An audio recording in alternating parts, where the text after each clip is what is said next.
ఇక్కడ ఒక విధవ, నిష్ఠుడు, నికృష్టుడు, త్రాష్టుడు, దౌర్భాగ్యుడు అయిన కరుణాకర సుగుణమ్మ. ఈ కరుణాకర సుగుణమ్మ దైవ సేవకుణ్ణి మరలా దైవజనుడి మీద దైవ సేవకుని పేరు పెట్టుకొని అడుక్కోవటం మొదలుపెట్టింది. ఈ నీచుడు, నికృష్టుడైన ఈ త్రాష్టుడు కరుణాకర సుగుణమ్మ, కరుణాకర సుగుణ. ఈ కరుణాకర సుగుణమ్మ బైబిల్ గ్రంథము, పరిశుద్ధ గ్రంథమైన బైబిల్ గ్రంథమును ఒక్కరోజు కూడా తలుసుకోకపోతే, యూజు లేక ఈ అడుక్కోవటము గడవకపోతే భిక్షాలతన జరగదు అని చెప్పాలి. భిక్షమెత్తుకొని అడుక్కుంటున్నాడు. ఎప్పుడైతే ఈ అడుక్కోవటము ఎలాగ అడుక్కుంటున్నాడు లేటెస్ట్గా, ఈ కరుణాకర సుగుణమ్మకి అంటే కరుణాకర సుగుణాకి వేదములు తెలియవు. పురాణాలు అష్టాదశ 18 పురాణాలలో ఉన్న భవిష్య మహాపురాణములో ఏమి రాయబడి ఉందో, ఎవరి గురించి తెలియజేయబడి ఉందో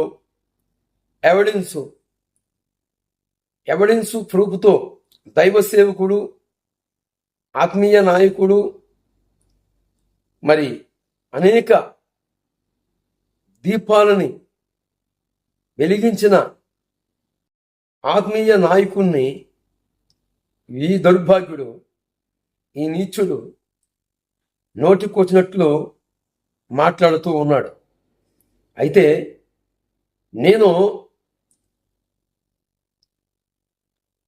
మరే దౌర్భాగ్యుడా, నీచుడా, నికృష్టుడా, త్రాష్టుడా అని ఇంకా గ్రాంధీకములో చాలా మాటలు తెత్తవచ్చు. కానీ ఒకప్పుడు మా జీవితాలను చూసుకున్నప్పుడు, మా జీవితాలు కూడా ఎలపట ఉన్నప్పుడు క్రీస్తులో మేము ఇంకా అంటుకట్టబడక మునుపు, యేసు ప్రభువు వారికి దగ్గర కాక మునుపు, అజ్ఞానం అహంభవతి వినాశాయ దుర్మరణం అనే అంధకారములో కూర్చొని నిజదేవుణ్ణి, నిజరక్షకుడైన యేసు ప్రభువు వారిని ఎరగని రోజుల్లో మూర్ఖంగా ఉన్నాం.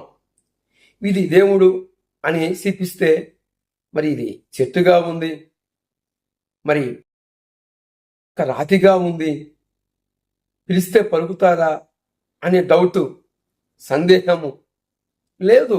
ఎందుకంటే అజ్ఞానం అనే అంధకారములో కూర్చొని ఉన్నాం.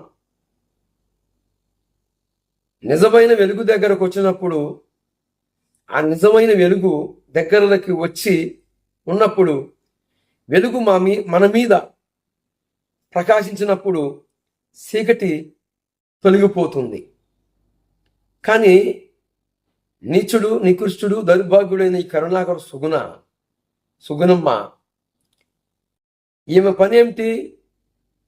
లంగాలు పైకి ఎత్తుకోవటమే. కారణం యూజు కోసం.